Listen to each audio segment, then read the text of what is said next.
Youth CV Show is an attempt to foster the creativity of young minds by providing a platform to address the issues that concern our society.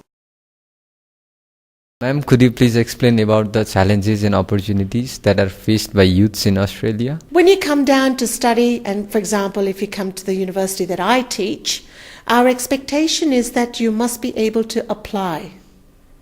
Thinking strategically, thinking critically, understanding the way the structure or the thesis is to be done as well. Interaction is very high in class. We want more participation from students. You will come into classes, you will listen to the lectures, and you go away. You have to do a lot of fact-finding. You have to prepare your thesis or your submissions or assignments, and you've got to submit that. Often people don't quite understand that when you do research, you can't just copy the person's work and say, I've researched. That's actually plagiarism. So you fail. So we teach you the art, proper art of how do you reference, how do you research, how do you become more an analyst, thinking strategically and thinking analytically. Let's go back to the skilling side of things. As a GM, ex-GM in Australia as well, quite often what you're used to doing, and in other streams, is that you're only doing that function, that responsibility. If it's in the restaurant, you're just serving, then you're only just serving, correct? What is required in all the sectors of the industry is multi-skilling. Okay? Australia is a well-known country for a program of any delivery that is skills-based. According law does that. Most of the universities are now starting to head that way, where they are having skills attached to what they're teaching. So when you come down and work in our organisation, we say to you, no, young man, you need to be very, very skilled, multitasked, and we quickly diversify you, get you to be more flexible, be more creative, be initiative is what we look for. So from what you do here to what you are expected there is two different things. And you learn that very quickly. Because we engage with you at the level where we say, this is what we'd like you to do. Could you please become also team leader and manage that group? For example, if you're working in an organisation, my organisation, Vision Planet, I have a young lady who is 25 years old, is a brilliant technician, not just in one facet. She's doing 5 different tasks, quite different streams. Because the way that we develop individuals, we just don't want to hire you because you only know that specific standard of skills. Labour is very costly in Australia. So in order for any organisation, any businesses, when you go into those fields, they're going to be expecting you to diversify, adapt. I want to do my master's from Australia, my MBA from Australia. So which university do you recommend to me? I want to be a social entrepreneur. What you need to do is, first of all, is gain experience. Okay? I mean, if you're doing a Bachelor of Business, it's a generic program that you're doing. If it was a program out of a specific hotel school, then I would say, for you, young man, it's got to be the pathway that Le Cordon Bleu, because that's the way the window is open. For you, what we need to do is we need to select as to what exactly do you want to become. If you want to become an entrepreneur, then you need to select, I need to map the right particular subjects and electives in that particular program. Universities that we work with are universities right around Australia, and entry level will not be difficult as long as you achieve your IELTS is very important. Your academic, we look at if it's out of GPA, we look at an aggregate of that. So those of the students who are not high achievers like you guys, there will be different pathways that we would do for them. So the door's never closed for anyone, but it's finding that right university that will fit for you from the delivery, the program, the cost, as well, because that matters to you. So options are there. If I want to study in Australia, could you please tell us what are the basic requirements for youth for who are applying to study or work in Australia? Australia is a country that offers you enormous opportunities from academic and from a career perspective. Now, for those who are at high school, which I'm presuming you are, 10+2, once you've finished your program, depending on the university and the program that you will do, there is an entry criteria. Okay? And once you fulfill those criteria, which is your English proficiency, your academic 10+2 proficiency, if you've achieved a certain level, and depending on the program. I mean, if you're going to tell me you're going to do mechatronics engineering, well, your pass mark has to be a little bit higher.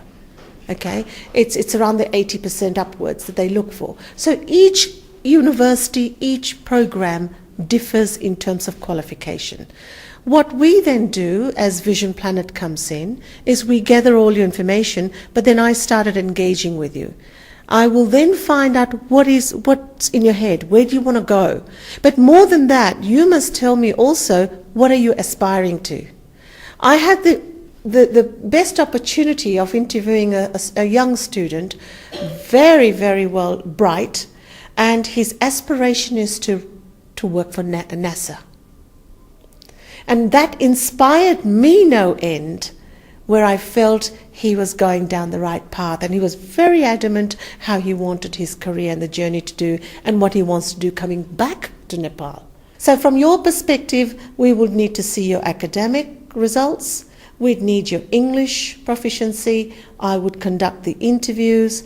Once you've passed through those rigid criteria, it's very much recommended as to the colleges that I work with, and we would then know your performance, your personality, and sometimes you could be a misfit in the course that you're doing because of the pressures of your parents pushing. Okay? Most of the times, us as parents would want our children to aspire to what we have done, but it's not always the case. So then I would then make sure that we go through the application process. To fulfill the requirements of the university, of the colleges, you must first meet the criteria. And that also includes your capabilities financially, your health, your objectives, your careers in mind, and we would then map your qualifications to your expectations, to the proper academic program that we would think is the right fit. What does that mean? I work with program directors of universities. And we would then say, here are the electives that you must take. So really proper academic guidance. And then after that, I would fulfill that application process and lodge it to the hub offices, like in LCBs, it's India, which means that if I don't think that you are the right fit for that program, I would not recommend. And I will work with you to help you find the right pathway. Okay? And then the universities will then provide you with a letter of offer, which you would then sign, acknowledge that you're accepting the conditions of the academic program you're going to undertake. And you must also understand what are the visa requirements, your obligations as a student, and the institution's obligations, which I would take you through and explain it very clearly so that there's no misunderstanding. Then the next step for you is to sign that, acknowledge that. You would then pay the fees to get what is called a COE. And that is the process which then starts for applying for visa. What is your main purpose of visit to Nepal? Vision Planet Australia is now wanting to engage in the Nepal market. And how that we are going to be working with is purely with institutions. I'm not going to be out there handing out brochures, guys. Purely recommendation, because all of us who are in Vision Planet are academics or qualified and certified career counsellors. And what we want to do is we want to engage with the institutions. I'm also lecturing in Australia.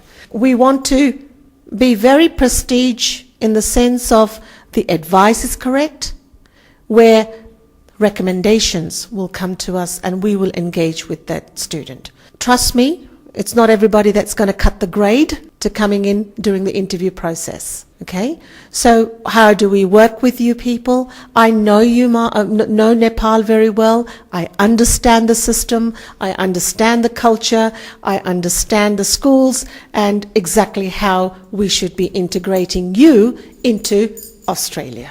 I lecture in their program, and I've got lecturing commitments throughout the next 2 days, but also at the same time to launch Vision Planet Nepal, so that we can be the best career advice from all aspects. And we do want to engage with your parents, because at the end of the day, I'm a mother. I would like to know that my child is going to be entering the right pathway, rather than just going abroad for the sake of a visa. As globalization takes forces, and more, at the moment it's not happening a lot in Nepal, but it will soon, where more international chains come in, the expectations of you is going to be at the management level. How do you add value in your own country? So career mapping, career path is very, very important for you going onwards. You're all high achievers. So your next horizon is, how do I get myself to this level?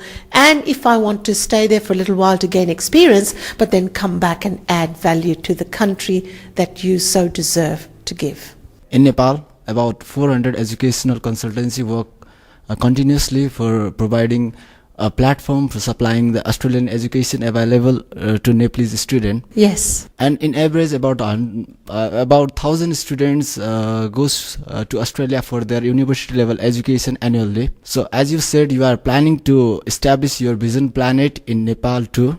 So what does Vision Planet aims in Nepal? Does it aims a perfect business, or a proper guidance to needy student? Vision Planet in Nepal is going to be working with academic institutions. Okay? Why? Because it's the academics, it's the institutions who understand those who are not as fortunate as you are. They will recommend as to how we should be assisting them.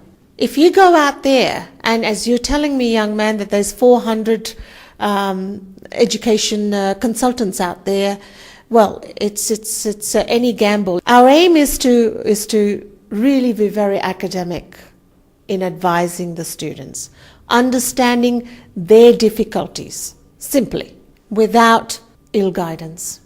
Ma'am, did you face any problem or been through any struggle or discrimination while setting yourself in Australia? I guess it's a bit different for me, because I was born in the Pacific Islands and I grew up in Australia. So as a little child, not as a little child, but as a young teenager, I went to school in Tasmania. So I've grown up in the system. But even so, and that's a very good question you've asked, and this is going back in the 70s when I was doing this. So Australia was just getting accustomed to multiculturalism. I think at the end of the day, it all comes back onto you as an individual, how adaptive you are. How much can you integrate into the society? And to society is, for me, that stage was school. I don't need to change completely, but I need to be open in interacting with people. Most of the time, the problem is that when people migrate, they tend to stay in groups. They actually don't they don't integrate into the society, because culturally, it is different for you guys going there. So did I face challenges? Challenges are personal challenges that you face. Not from a discrimination perspective, no. Not from a colour perspective, no. If you can show that you can use your initiative, you're able to work within the society, you'll be given every opportunity, as I was given. And I've had the best time growing up. And I say this to all of you youngsters. You have the world out there is your oyster. Wherever you're going to go, strive for the best. Don't compromise. Make sure you get the right advice when you're moving on from an education stream. Why you change your career as a professor from a first female general manager? That's a very good question. Life is a journey. Journey is also something where you need to experience. I felt very strongly that after 18 years being a general manager, I wanted a different exposure. But I was very, very focused that the change that I wanted to make, I wanted it to be in the similar related industry. So what I've practiced all these years, I wanted to preach and guide students properly into their career paths. So with that passion, that drive, the urge to educate myself further, and education never ceases. You know, the journey continues. After you finish the masters, then what? And all this comes with experience. The more experience you have, you find that as you are becoming more learned, you require also the academic knowledge to go hand in hand. So I changed my career because I felt I had done enough. Being at the helm as a GM, as a regional general manager of Australian hotels as well, the other option was for me to become a hotelier, as in an owner-operator. I felt strongly that I wanted to diversify. And so I walked into the education stream. And that's been the last 13 years of my life. And it's still evolving. And it's a very good pathway to take. How does it feel to be first female general manager in Australia? At the young age of 30, when I became the general manager, it was quite daunting. If I said it wasn't, I think I'd be lying. Being a first female, being an Australian, but an Indian descent, I was very proud, and I still am very proud of my heritage. And I will say something on this program, and I've said this to a lot of students. No matter where you're born in life, dil hai Hindustani. And with that belief, and in Australia back in those days, gender was a huge focus, because what Australia wanted to do was raise that bar of equality amongst the gender and address that. I had the best opportunity, being a first female, being different. I had enormous exposure to sitting on various boards of tourism, various boards of academic. So the journey has been quite fascinating and interesting, and one that as a woman, maybe I think it's fair to say this, if the only way you would succeed, either as a man or as a woman, is by having a very supportive family. That I have had from both sides, as in my parents, my in-laws, my son, my husband. And they've always been there because I've been very engaging all my life. I didn't want to just sit in one organisation for 50 years. Change is a price to pay, and change is opportunity. We will be back next week with a new episode of Youth TV Show. Till then, have a nice week. Namaste.